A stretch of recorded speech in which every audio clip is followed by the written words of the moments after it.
And so I would like to pass it over to a member of our Conference Leadership Committee, Meg Haggerty, Director of Student Involvement and Leadership at Butler University, to kick us off and introduce today's speakers. Hi, everyone. Thanks, Jake. I'd like to add my welcome to you to the NASPA Virtual Highlights.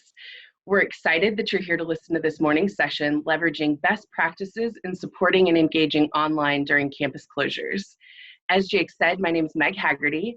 I use she, her pronouns, and I'm a member of the 2020 Conference Leadership Committee, coming to you from Indianapolis, Indiana, and Butler University. My fellow Conference Leadership Committee members and I worked hard to develop a robust event, and while we could not be together in Austin, sadly, we're pleased that you're here and joining us today.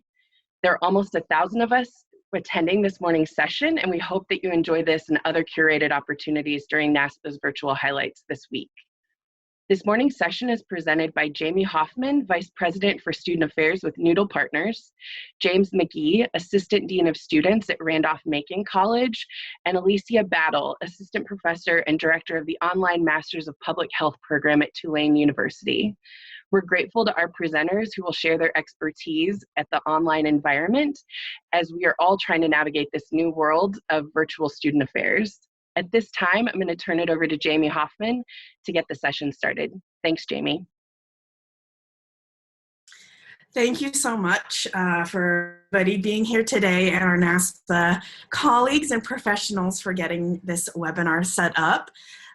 Technology is definitely, when it's working, and when it's not, it's a challenge. So thank you for making sure that this is all gone so smoothly. We are so happy to be with you today. Myself and our other presenters have significant amount of experience schooling, teaching, and supporting students in the online forum. And while we never necessarily thought we would be able to share our expertise in these circumstances, we are certainly pleased to be able to offer and share our experiences. So I'm going to go ahead and share my screen so that I can present our deck to you.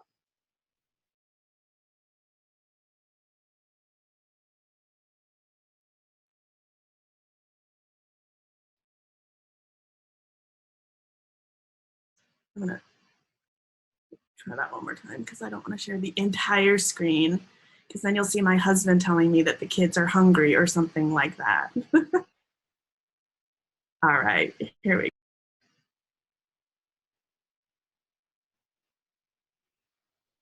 Okay, so just some housekeeping. Oops, let me move it back here.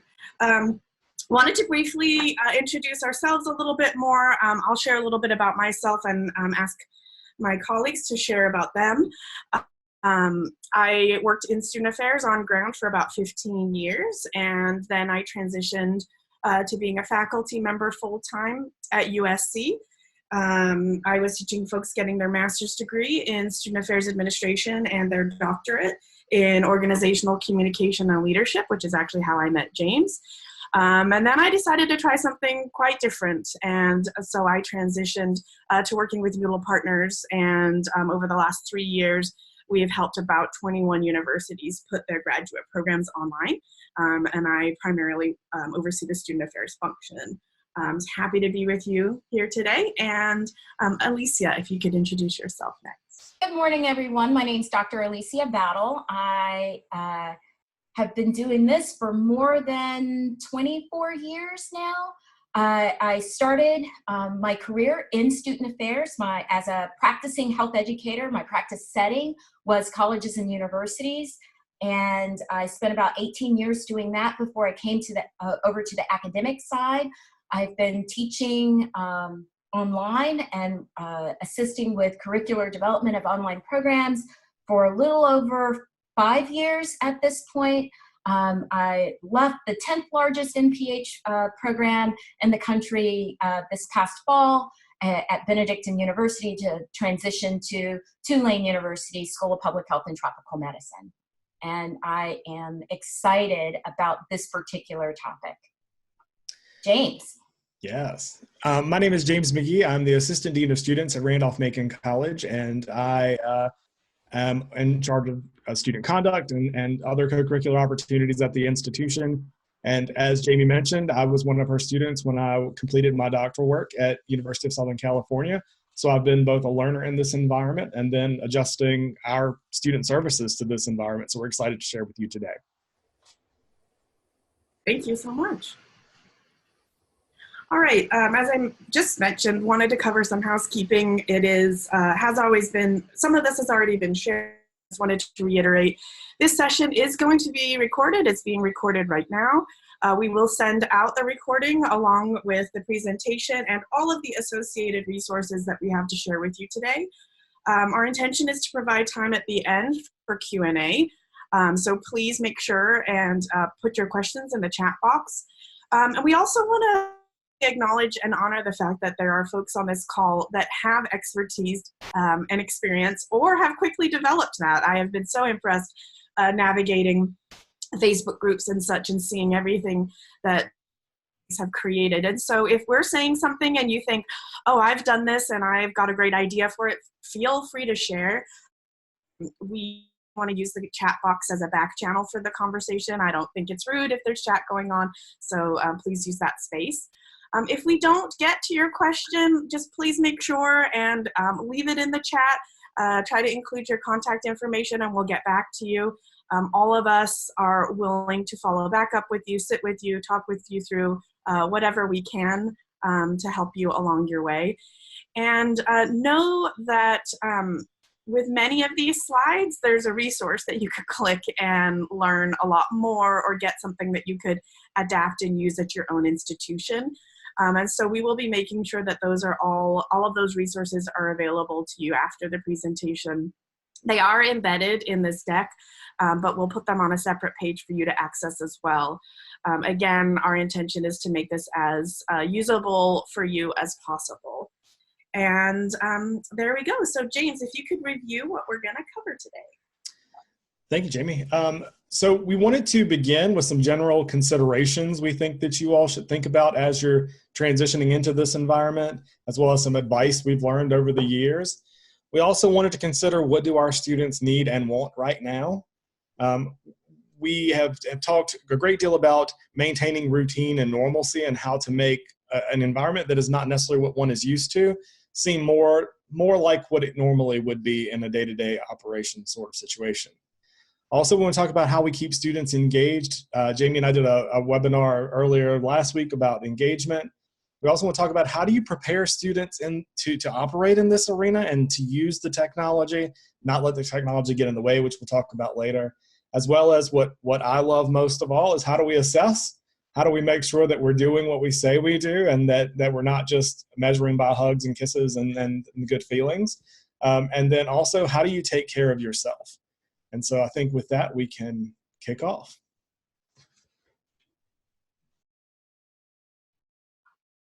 Alicia. So as far as giving advice and general considerations, I want for you to hear this in the spirit in which it's, we're not suggesting that you don't know. We're just wanting to highlight some areas that might call for some special consideration over the next couple of weeks and months as this pandemic draws on.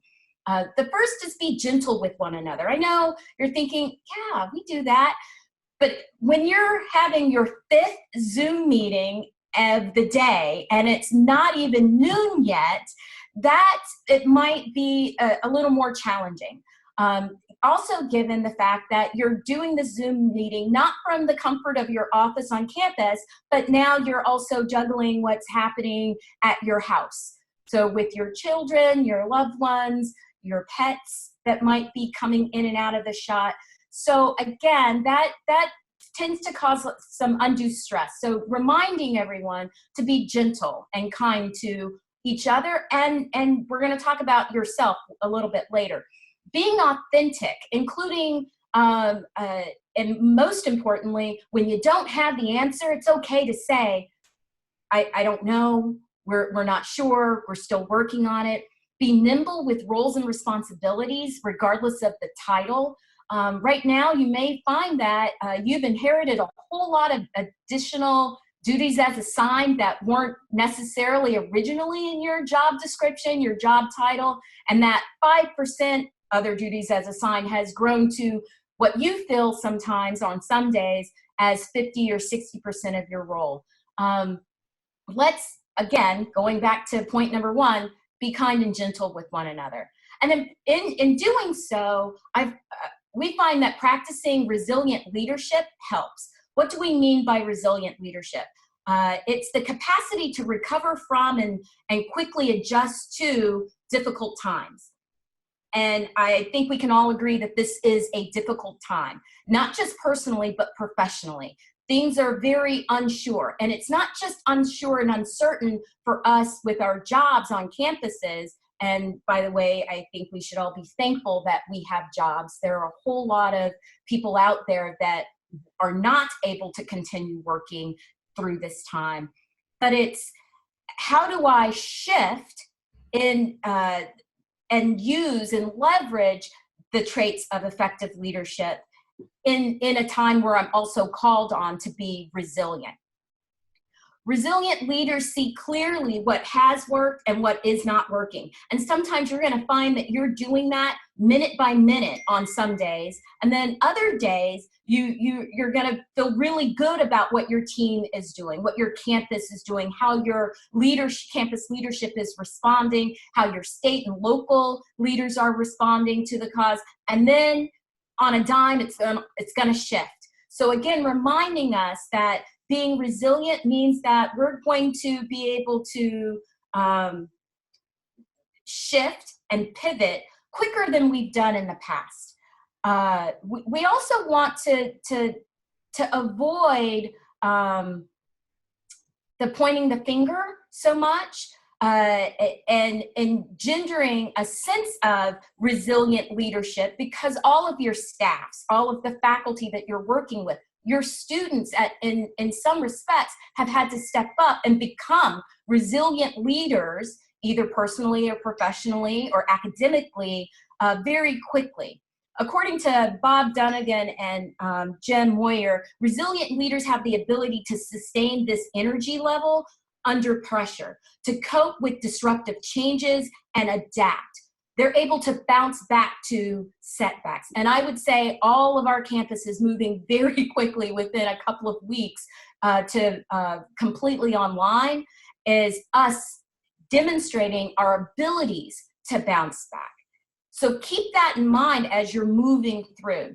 Identify those opportunities to cross-train your staffs. Sometimes we find that in these difficult times, what we're not good at gets highlighted, but there's an opportunity to now highlight those hidden talents of your staffs and your faculty that you didn't even know existed. Oftentimes we're so busy doing what we do day to day that we forget that sometimes shaking things up can be helpful, and oftentimes some people are in the wrong seat completely. So reach out, find out who's good at what, who's passionate about organizing. There are some people on your staff actually that enjoy working virtually. How do they sustain themselves? Reach out and have them become team leaders. Supporting your staffs and your faculty, and most importantly, your students through this time is huge. And being able to do that and encourage in an encouraging and affirming way is also really, really important. Next slide. And I just wanted to mention too, with the reaching out to faculty, I think this is more important now than ever, because being in a lot of the Facebook groups and seeing a lot of the chat on Twitter and such from the faculty side, faculty are stressed out about putting their course online, but they're also thinking about, how can I help students? How can I keep them engaged? I mean, basically all of the things that we're talking about on the student affairs side.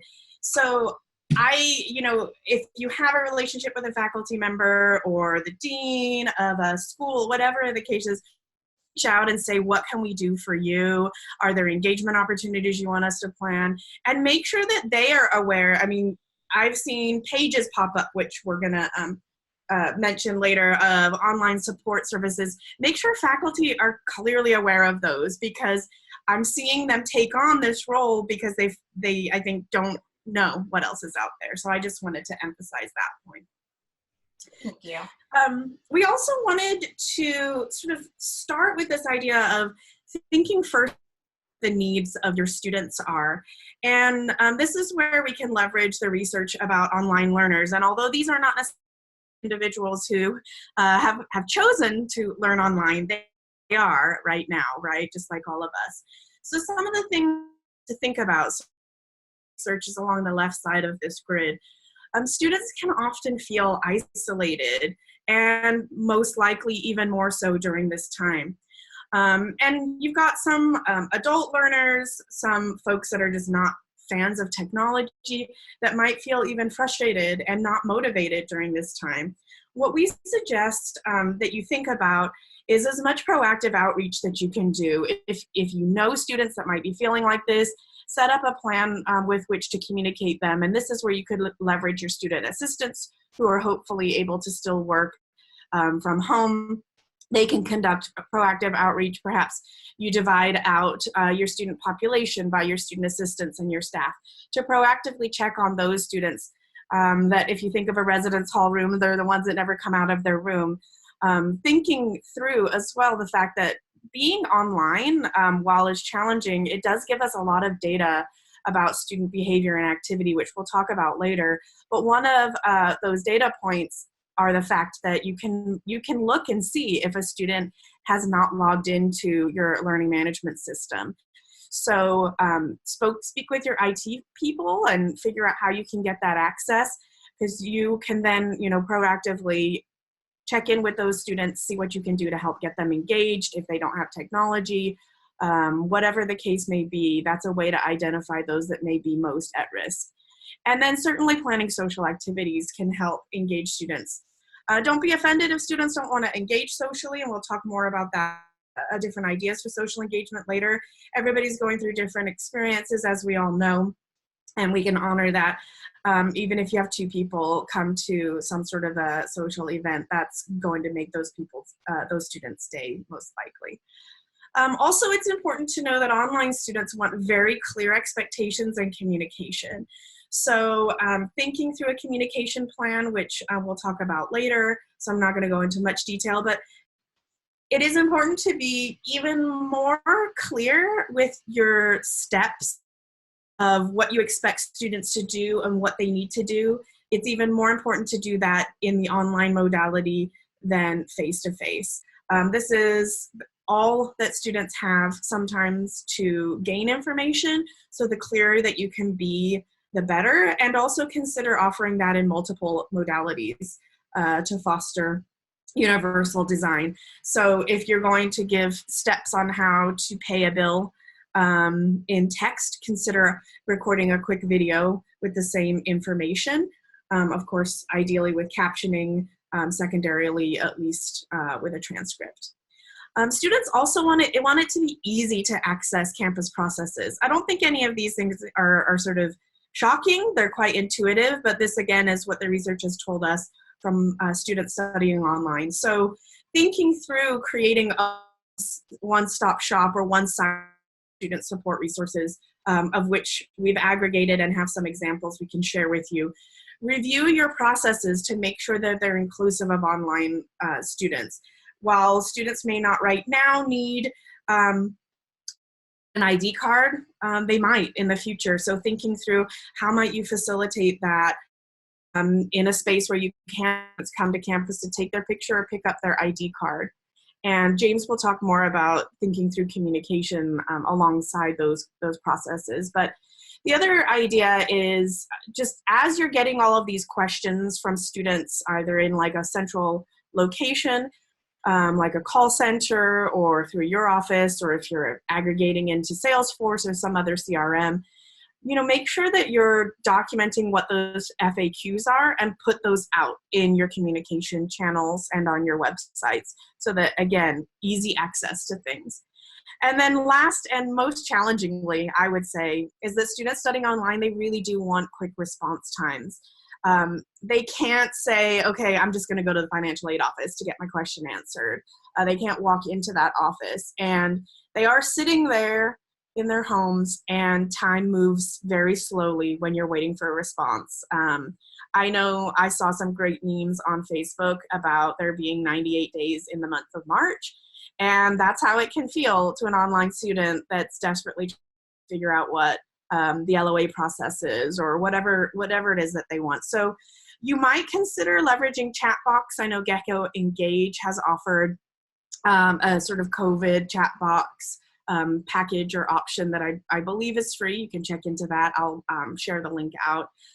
Make sure to offer and be very transparent about what your scheduled office hours are. You might want to pop up a call center, just supervised and overseen at sort of a large amount of times through morning through to late evening. And then ideally you would track the communications that are coming in to your offices, which may be something you do anyway. A CRM helps with this, but also a Google Sheet would work, just to make sure that you are getting back to students in a timely manner. They actually, what we've seen from the research is students want to see 24 to 48 hour response time. So think through that, give yourself permission to take that 24 to 48 hours, but think through how you might also track that. And now we want to narrow in into sort of two specific populations. So, Alicia? Sorry, I had to unmute myself. When we start talking about or highlighting students from historically marginalized populations, I want for you to think about who that is on your particular campus, because that's going to show up differently. If we're not just talking about African-American students, we're talking about our rural scholars. We're also talking about our differently abled students. And here we're talking about students that might be LGBTQ on your campuses. So any of your historically marginalized populations are going to have some extra stressors, added stressors, if in fact they were able to go home. Going home might not be a positive thing. For several of us that are excited about working from home, where we don't have to get up and leave the house, going home might, for many of these students, be a source of real stress. If in fact they were able to go home, I think that we, especially, I know that we here at Tulane took for granted a little bit that everybody was just going to be able to pick up and go home. We make a lot of assumptions about what home is and looks like based on our own personal experiences. And now more than ever, it's really important that we are equity-minded and how we are responding to these populations. When I say equity-minded, I'm talking about being systematically aware of what your policies and practices are more important now than they were when students were able to just roll up to the financial aid office and get a response. Being race conscious. But this is making the assumption that all of your students have access to internet. So we've gone virtual. Well, your campus might not be accessible to that student that does not have internet access at his or her home at this point. The policies and practices that lend themselves to us being institutionally focused, right now we're doing a lot of outward thinking because in the virtual world, we are always aware of or acutely aware of our external presence. But us looking inward as how our institutions function right now become paramount, specifically when we're talking about how we're going to address the special needs of our differently abled students. It's one thing to say that all of the faculty have been trained on how to upload their tests in the LMS that your campus is using, but what about that student that was using the testing center on campus because he or she needed or they needed a quiet space, and that quiet space doesn't exist at their home now.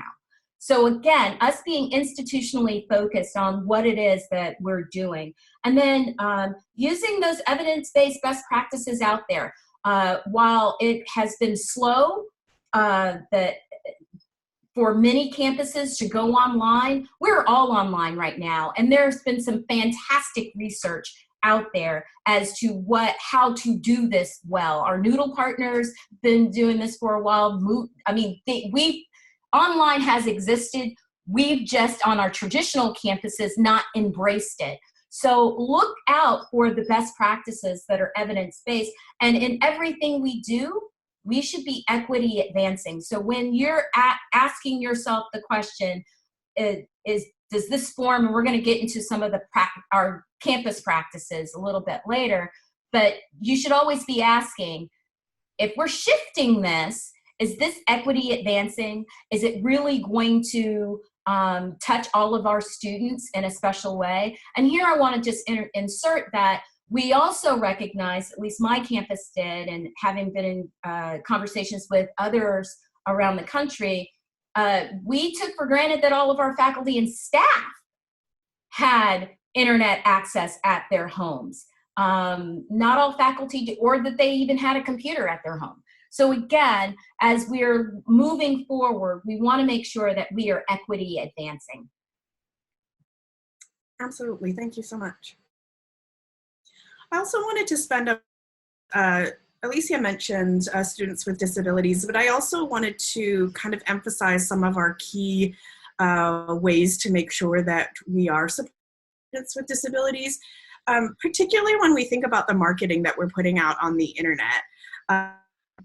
This little image is something that I've shared in some of the Facebook groups and such that I've seen talking about this, but please do make sure, just like on ground, you would include an accessibility statement for your event where who need special accommodations could contact somebody and receive those. So along those lines, you'll want to make sure that you are prepared to offer live captioning. And I am definitely not paid by Zoom. I have used a lot of different platforms in my time teaching, but Zoom does offer a fairly seamless captioning function, and you can contract out with a service that can do the captioning, and probably could also share additional advice and information, since they have made captioning available for this session and those other for the NASPA virtual. Please keep in mind in your marketing to use high color contrast. I've seen lots of really great Canva creations out there, super creative things, but they're not really leveraged color contrast, which could make it difficult for folks with visual impairments to see. So please keep that in mind. Also, always accompany your images with some text. So the picture I have on the right here really is a flat image, and that would not be able to be read by a screen reader. It's okay to still use those images because that is flashy and it is going to draw attention to your students. But you want to make sure to accompany that in the text on Instagram, etc., LinkedIn, Facebook, exactly what that text is. So that somebody that is using a screen reader could be able to get the information. There's some other little advice on that that document there. Use a sans serif font if you can. Use alt tags when possible. LinkedIn does provide the opportunity for alt tags, but I don't believe Facebook, etc. does. And also one thing that you can do is make sure that anything that you're distributing, you could make available to students in advance if they're using a screen reader. So if you're doing a presentation, share that. A bingo game, just share whatever that online tool is that you're using.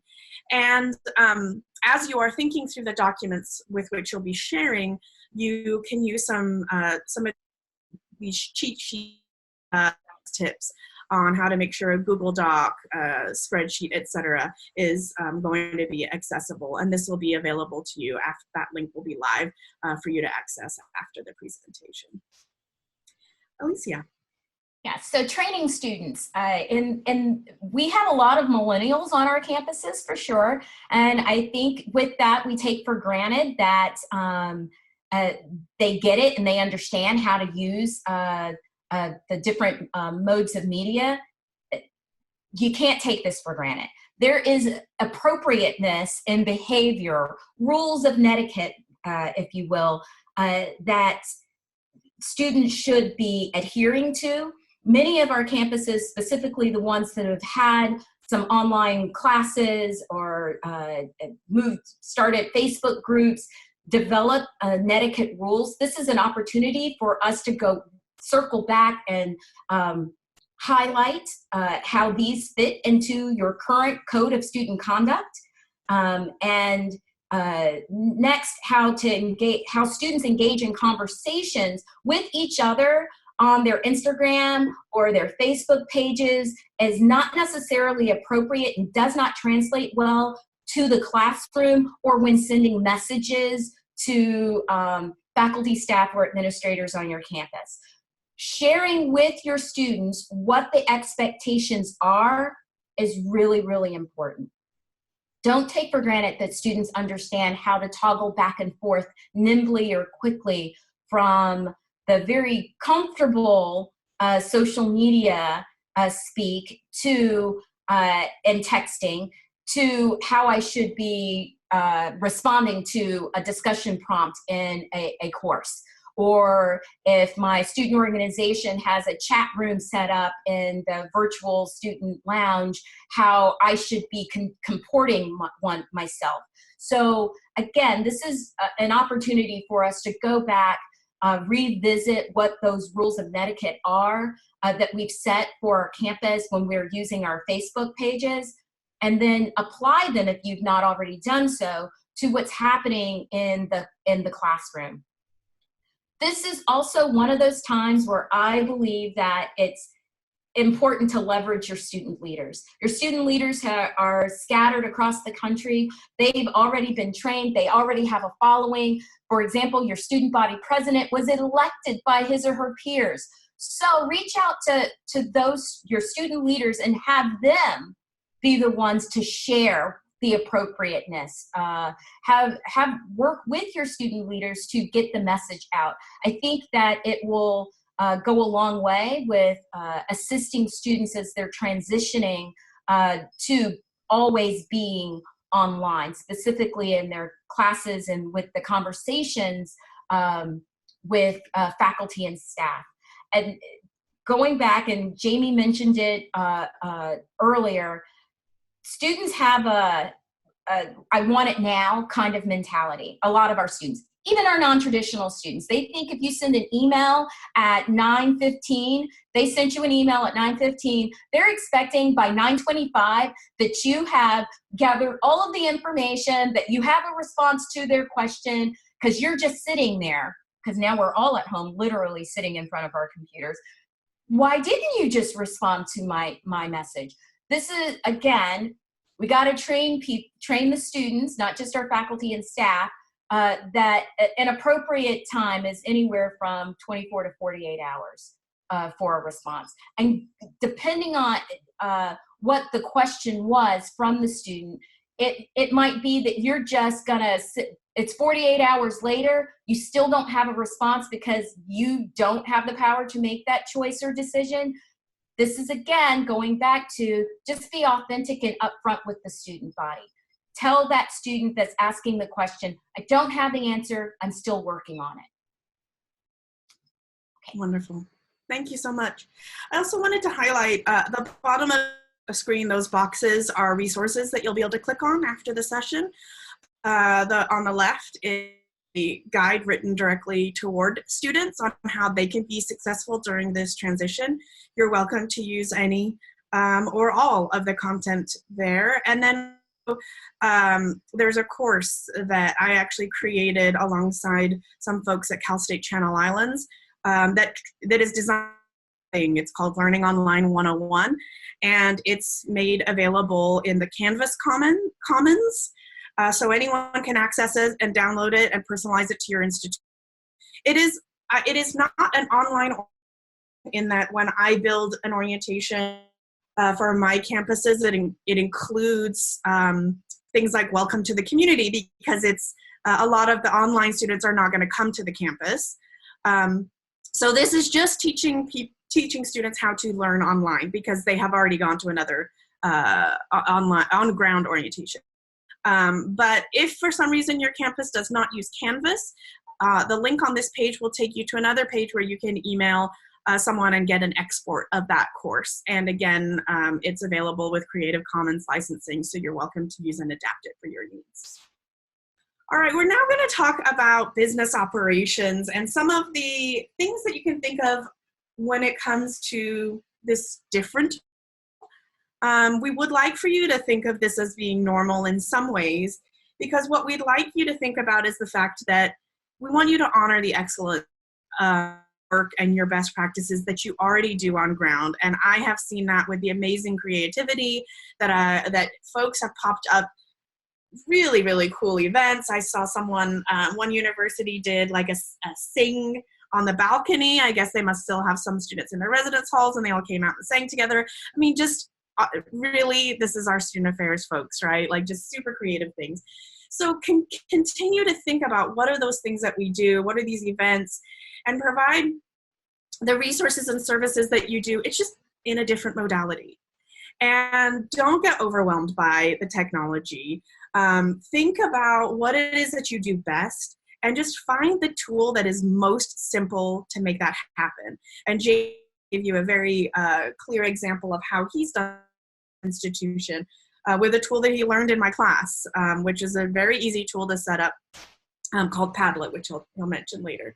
I know that it's probably easy for me to say these things because the technology can be overwhelming, but I do think that it's important to take the space to realize that what you're doing on ground can be translated online. Many things can, some can't, right? And that's why it's good to use assessment beginning with the end in mind and thinking about, is this really something that would still honor the experience and have the integrity of what we had hoped to achieve online? And it may not, and it's okay to make an adjustment, but it's also okay to think about, it may actually be that a commencement activity online might be able to give students even more recognition than a walk across the stage. We'll talk about commencement in a little bit, but I just wanted to make sure and sort of give you the space to think about the fact that what you do is already wonderful.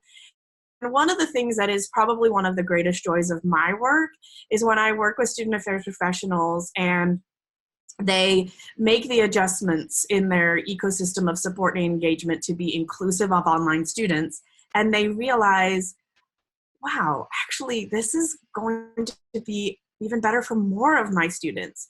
Commuting students are going to love the fact that you've created a virtual community for student engagement, or that you have a career resume writing workshop that's now very easy to access online.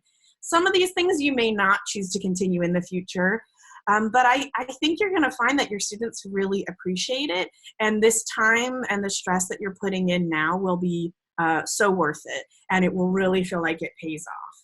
So keep that in mind as we now talk about some of these adjustments that you might be making to the office, your communications, student organizations, commencement, etc. James. Thank you very much. So one of the things we all suddenly found ourselves needing to do is to change the modality of a lot of things we were doing on a regular routine basis. And one of the things that I encouraged my staff to do, and I'm sure many of you have thought of the same thing, is we should continue to do those things in as much the same way as we normally would do them.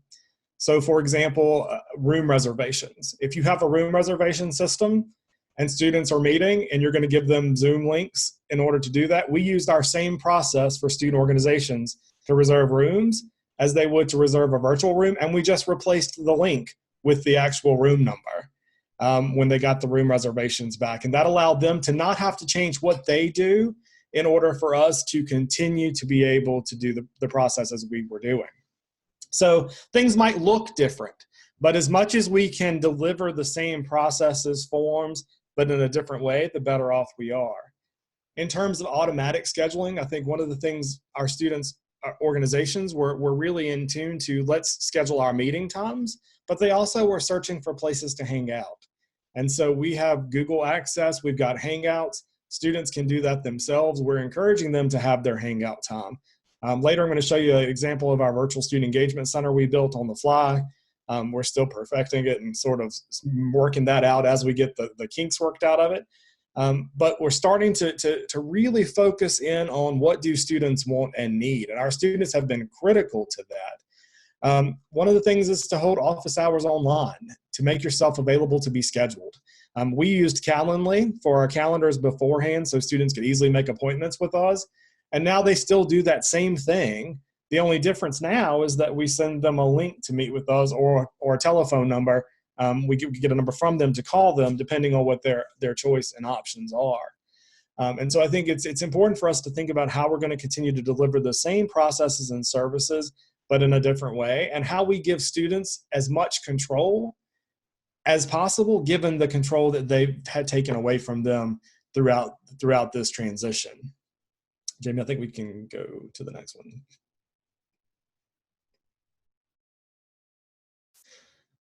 So I'll kick off and then Jaimie will pop in as well. So I think one of the other things that would be is follow through with your planned communications.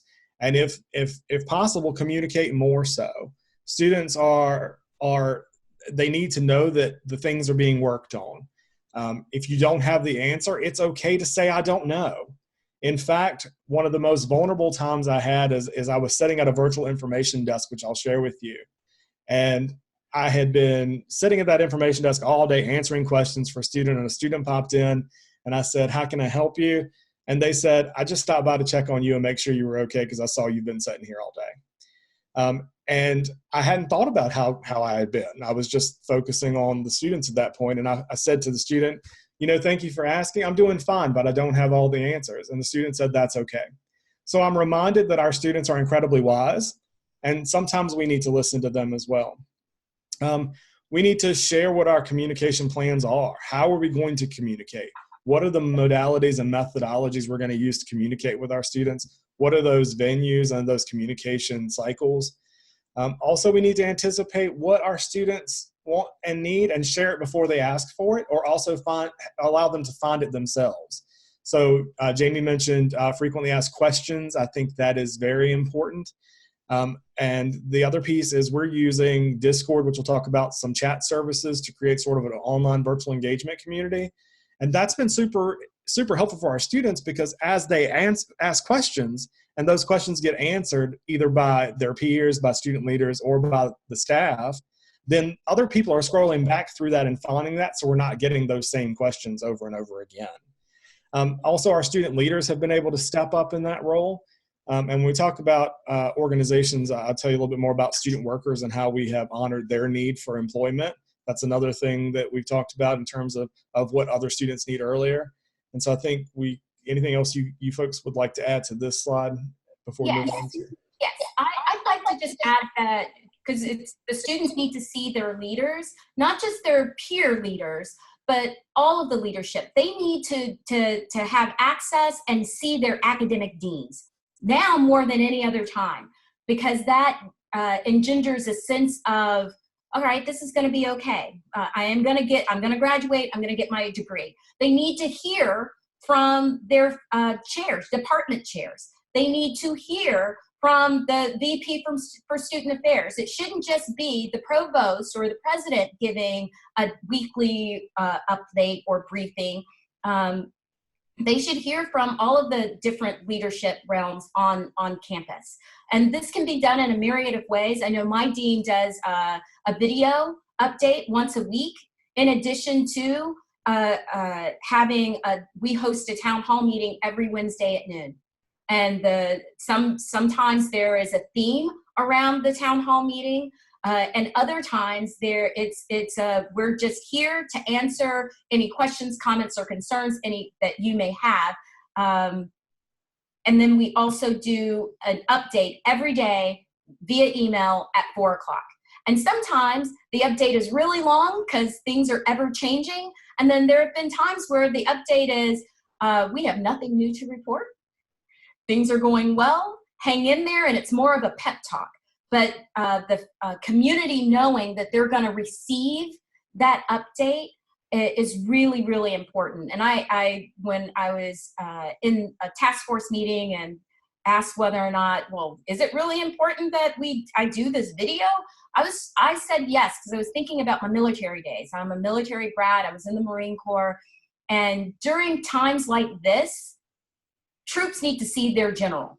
They need to see who's in charge and feel like, yes, there's a steady hand at the helm, and that we are going to be okay.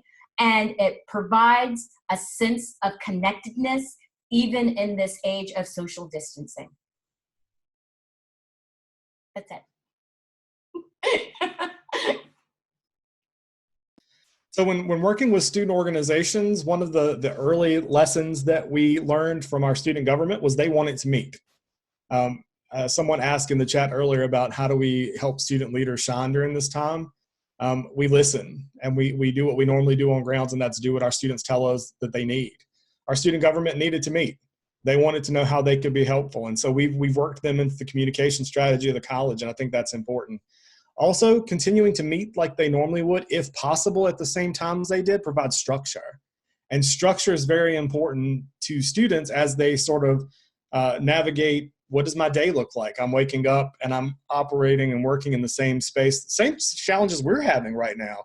You wake up, and I was talking with a friend of mine who works at another university this morning, and my big thing is I get dressed and I put my shoes on every day. Because when I'm at work, I put my shoes on. And then when I come home, then I take my shoes off. And so that for me has been a way to do that. And so anything we can do to provide structure, I think, is important. In terms of officer elections and transitions, that is still going to be ever as important as it was, and probably more so, because a lot of folks in the spring have major events that are going to happen, and we depend on our students and our organizations to watch our older student leaders do these events who've watched them be done before, and then learn to do them. And they're not going to have the opportunity to do that this year. And so we're going to need to plan for that. How do we talk through those events that usually happen on grounds and help people to understand what they're going to do next? In terms of our officer election, now's the time to get creative. I was absolutely floored when our student government said, let's use Twitch that our esports team uses to broadcast nationwide our esports folks to do the president's debate. Sure, we can do that. We can do a town hall with our administration like we always do. They had some really great ideas in order to do elections the way we always have done them. But to make them, in my opinion, what they proposed was even more engaging probably than what they did on grounds. And so I was really pleased to see their level of intentionality and thought that went into that. And in terms of organizations in general, they need space to feel. One of the things I've learned this week in talking with my groups is they need some space to think about and talk about together how this makes them feel, and then they can move on with their business. And so we need to provide them with that space and to be as vulnerable as we possibly can, not to say, oh, everything's fine, everything's great, we're doing business as usual. It's not business as usual. It's business as we hope it will be, best to serve them. I think we're ready for the next one. And on that note, time that I know most folks are planning to lives on campus because there's so many different award ceremonies. And you're probably thinking about how to be able to facilitate this. I've seen a lot of great ideas that have already been shared on Facebook. Some of them I've noted here. As James mentioned, we hosted a webinar specifically about social engagement, which we will link for you. Some of these slides are from that. And I used an app called Snap Camera on that webinar that allowed me to put it was like a Snapchat filter. When I put my hand up to the screen like this, a little Oscar, is it an Emmy? I don't know. That award showed up on my hand. It was kind of creative and fun, but I'm using my work computer, so right now I don't actually have that app on this computer. But you can think about the Oscars, still use a talented host to facilitate. I know there are a lot of campus speakers that are currently really struggling financially because they clearly can't travel to your campus. So think about employing them to be your talented host. I'm sure that they will do an amazing job, and you'll give them the opportunity to make some money during this difficult time. Think about awards and advance to students, or afterwards, either way. If it's got to be a surprise and a big reveal, you can do that. And then you could have winners share of themselves with the awards on social media.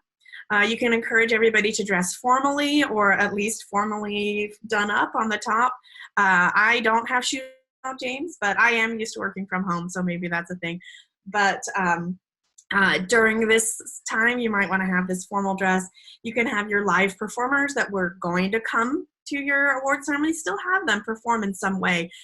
You might not know whether the DJ could be remote, but if you talk to them, find a way to do that to make that happen. You can consider doing Facebook Live. We have a document for you that has some advice on live streaming for higher education. And then you can honor and spend the time to do the nomination speeches, have your nominator still give that speech, as well as the acceptance speech. That's still something that you can make sure and make time for. You could even, if your award ceremony is normally 2 hours long or 3, maybe think about splitting it up so it's shorter, but you can spend even more time honoring the winners of your awards. And I'm sure there are a lot of other super creative ideas. Feel free to pop them in the chat box. Now we're going to talk about commencement, which I know is a very hot topic in higher ed, and now I'm seeing it in K through 12 as well. A lot of schools are worrying about their seniors and what the commencement will look like. James?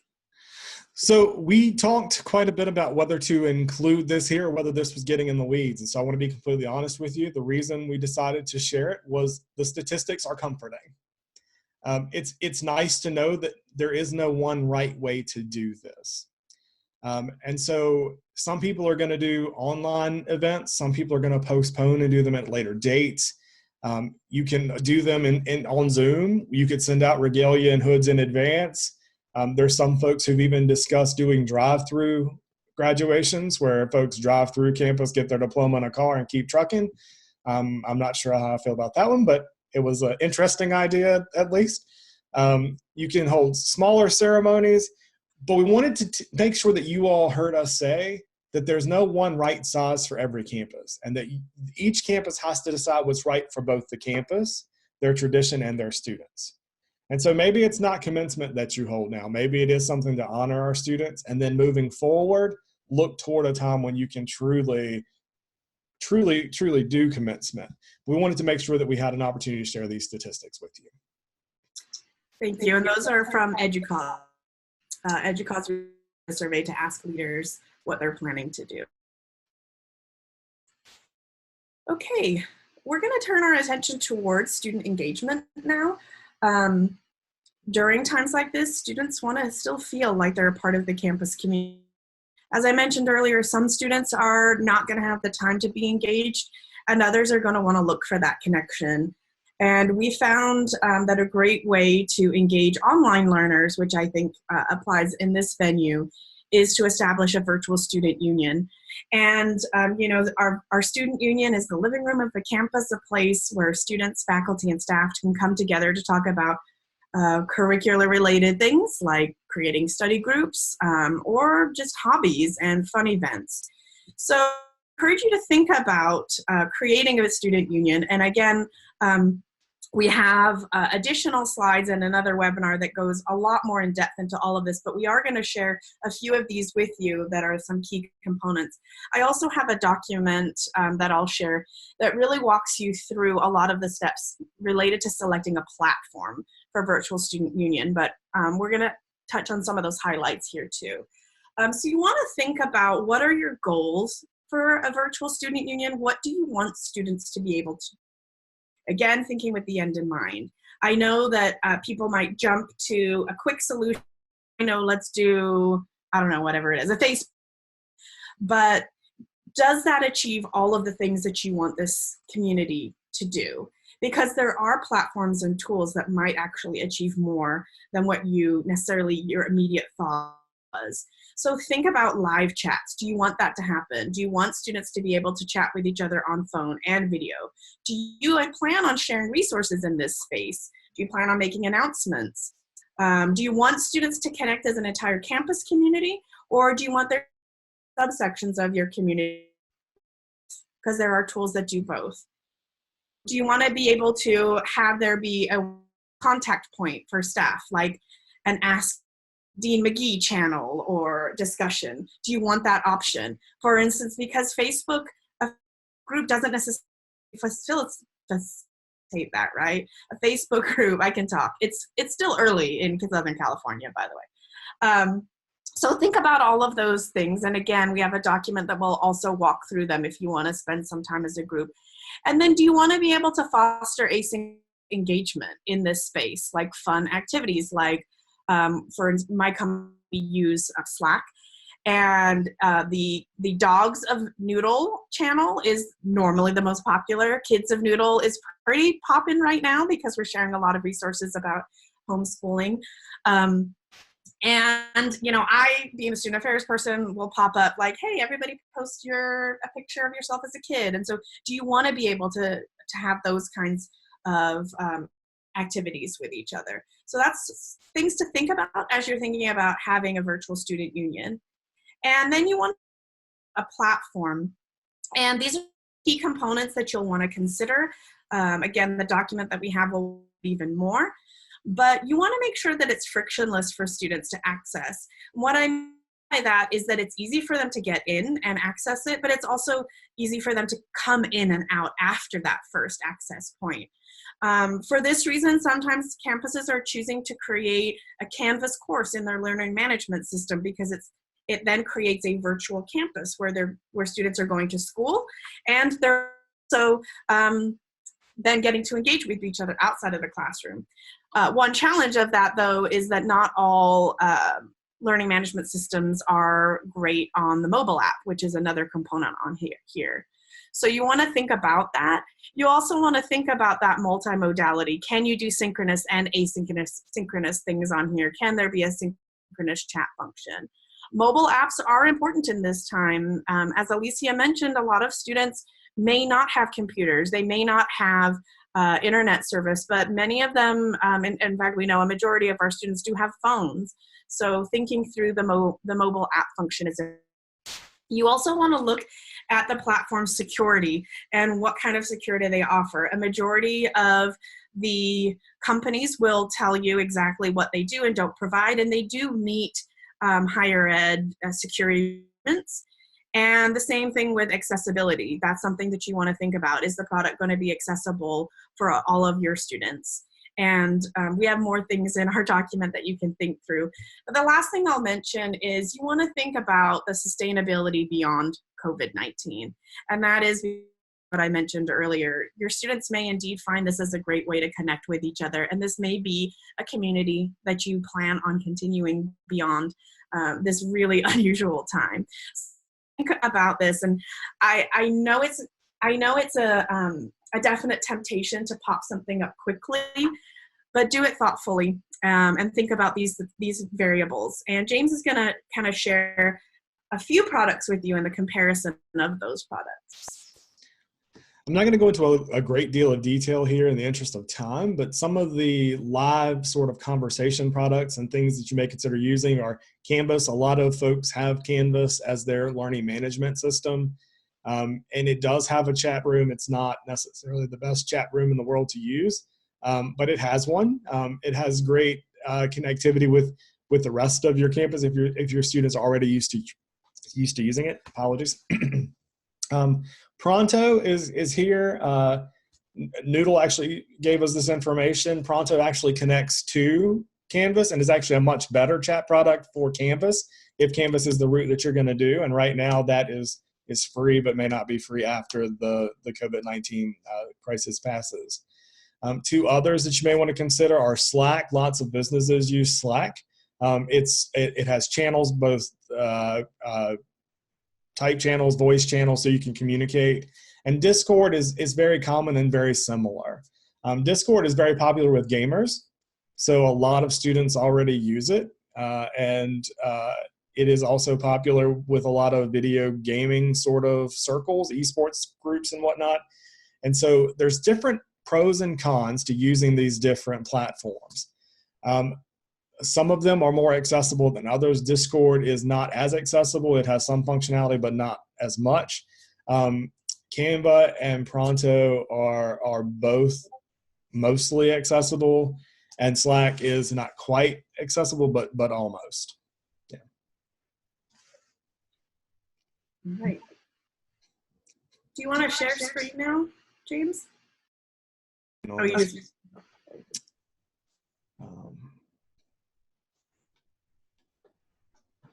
Did you say yes? You wanted to share screen? Yes. Okay. Go ahead. Sorry. There we go.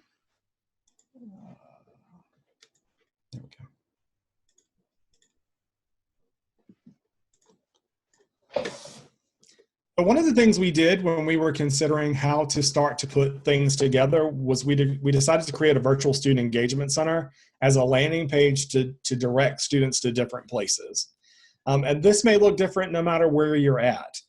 We took the page on our website that had the highest clicks in student affairs for students, and that was our student life page.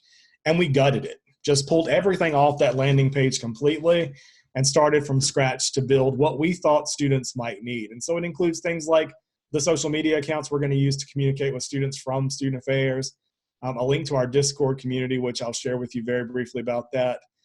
Some of the initiatives that we're doing, we have an emergency status database we're having students complete for us to let us know where they're at and who they're staying with if that were to change over time, so we can help facilitate our students' safety. As we talked about before, doing process is the same. You can schedule appointments with us through this as well as through our Career Center. We have events going on, the chaplain, lots of great things that you can just do. Students want to take advantage of a lot of interesting things to do. And Jaimie mentioned Padlet.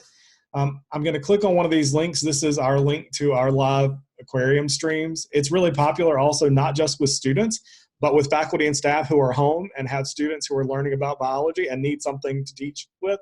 So lots of great teaching tools here. Padlet is a really easy to use website that is free for the most part, but also even the expanded version is very cheap and affordable. And it has been incredibly useful as we've allowed our student workers to help us manage this virtual student engagement center. And while our university is not necessarily keen on providing our students access to our website, they can have access to these various Padlet pages to add things that might be of benefit to them. And so we've used Padlet as sort of a cross bridge to the Student Engagement Center for things that we want to have our students help us add. We're also using a Discord information desk. In the interest of time, I'm not going to go through Discord. Also, there's a lot more questions in there now, and I have concerns about whether or not there may be FERPA protected information there now that I don't want to share with you all. But it's a great space for students to talk. We had mentioned earlier that we wanted to respect our student workers and their need to have employment.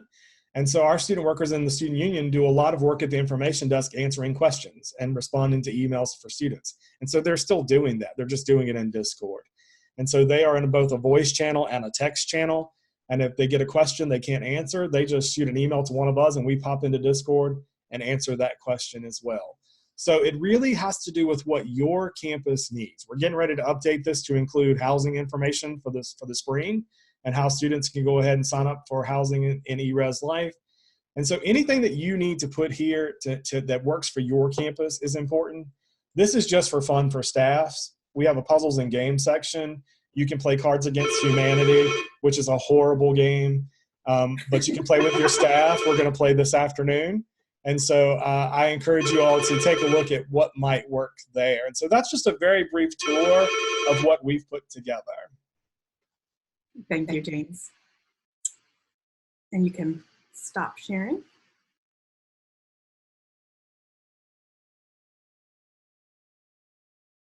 All right, we're nearing the presentation. We have just a few components to share with you at this time. We've already talked a lot about events and creative events that we've popped up. I've also been aggregating them as I've gone, as I've seen them rather. And so free to go on here. This is Padlet. James just mentioned Padlet. It's a very easy tool, free and pretty seamless to create. So I hope that this is a great resource for anyone and everyone that wants to add ideas on here. You just simply click the plus sign. come down to that at any point.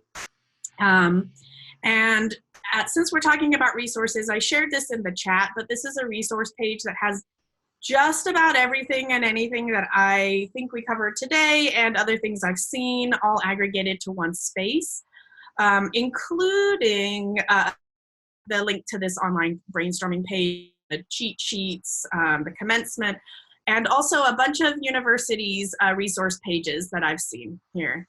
So you can access those. That's again in the chat. Also, you know, we mentioned this in the beginning, which was timely, that you want to make sure that you're beginning with the end in mind and that you are assessing as you go. And along lines, technology can make assessment easier. You can look at activity data when you're assessing for the Virtual Student Union. You can find out what analytics you can get from that product. That's one of the considerations we recommend that you think about. It's easy to pop up a poll or a survey at the end of a digital event. And so that's a really unique opportunity. And this is going to give you an opportunity to identify what might be some gaps in your processes or opportunities.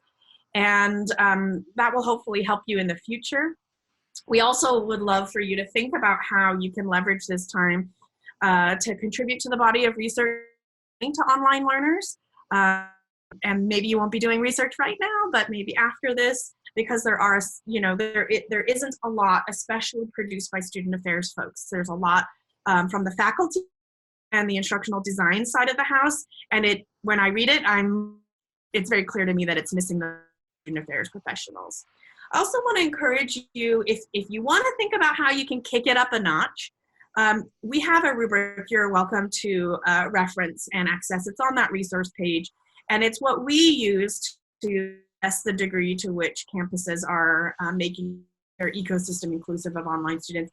And it has an exceeds expectations column. We don't expect you to be exceeding expectations during these times, but if you're curious and you want to learn more, it's called the RISE rubric because it stands for responsive, inclusive, supportive, and engaging. You're welcome to access that. This is just a screenshot of that rubric looks like. Alicia. Well, last but certainly not least, take care of yourselves. I think oftentimes what happens is we are, the first thing that pops in my mind is the flight attendant that says, affix your mask before you affix someone else's. Right now, we are in caregiver mode. We're taking care of our families, because we're taking care of our loved ones, our pets, we're taking care of our neighbors, extended family, we're taking care of our students and our staffs, and then we leave ourselves for last. And that's never a good idea. Working from home does not mean working all the time. You should set a schedule. Like James was saying, he before this happened, he was getting up, he got dressed, he put on his shoes, and he would go to work. So he has kept that as a part of his routine. So however you have shifted your routine, make it a routine and set up a schedule that will work for you. And build in there that protected time. If you have protected time for lunch when you were at work, you should still protect that time and take a lunch while you're at home. If you were going to the gym every day at 3 o'clock or taking a walk, where at all possible, try and stick to that same schedule. The other thing is setting those boundaries. Because we're working from home, and we had talked about the expectation for responding to emails quickly, you need to set some boundaries, because your office is no longer, well, not Jaimie. Jaimie works from home all the time. But for most of us, our office is now in the bedroom, the dining room table, the living room, the family room where the computer is set up, or wherever you sit yourself down with your laptop. Set boundaries for yourself. And if you were used to leaving the office every evening at 5, 6, or 7, stop working at 5, 6, or 7. Turn it off, step away. It will be there tomorrow morning when you zoom into that first meeting. Do not feel obligated to be on for 24 hours a day. It is not healthy and it's not sustainable.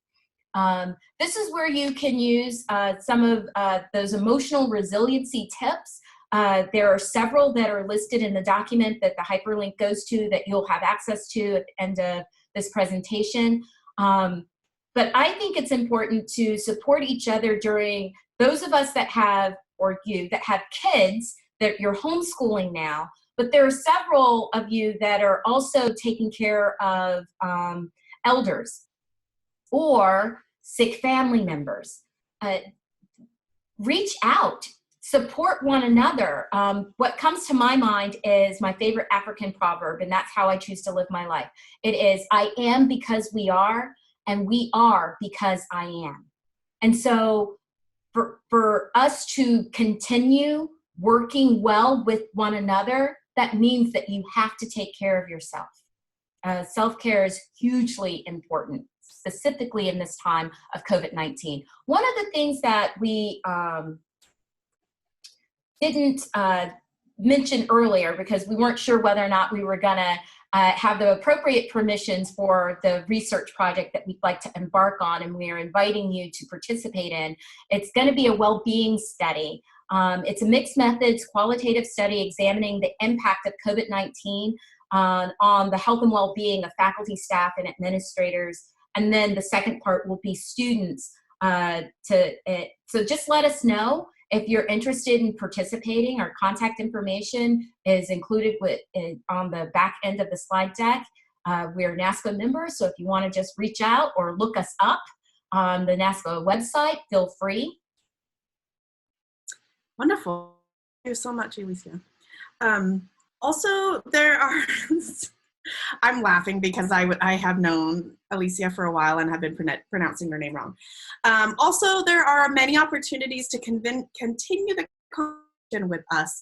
There are these two groups that we kicked off that are focused specifically on supporting online students. So if you intend on continuing your online efforts beyond COVID-19, these would be the best spaces to join and engage. But there are many resources I mentioned that we shared during this session, and I shared the resource page. Also, we added on here, there's a Facebook group called the Virtual Events Ideas Community, which has so many wonderful ideas. And there's a link to our webinar about social engagement specifically. There's also a Facebook group called Higher Ed Learning Collective, which is got a lot of faculty, instructional designers, etc. involved in there, but also student affairs pros. So we gave you a lot of information. There's a lot of links that can take you lots of places. If you're feeling overwhelmed or you just want to talk through any of this, please do feel free to reach out to us. Our contact information is here on the slides, and we'll also make sure that it's included in the resources sent out. And we thank you all so very much for attending this session today. We had about 750 folks who came. So we hope that you all gained a little bit of something that would be of use to you. And we wish you all the best during this really challenging time. And we do really hope that you take care of yourselves. Thank you so much. Yes, and thank you, Jaimie, James, and Alicia for sharing your knowledge with everybody. As we mentioned, we will be sharing the slide deck, the recording, as well as the extensive resources that the presenters have shared once this recording is available, which should be about a week or so. So thank you, everybody, for joining, and we hope you have a great rest of your day.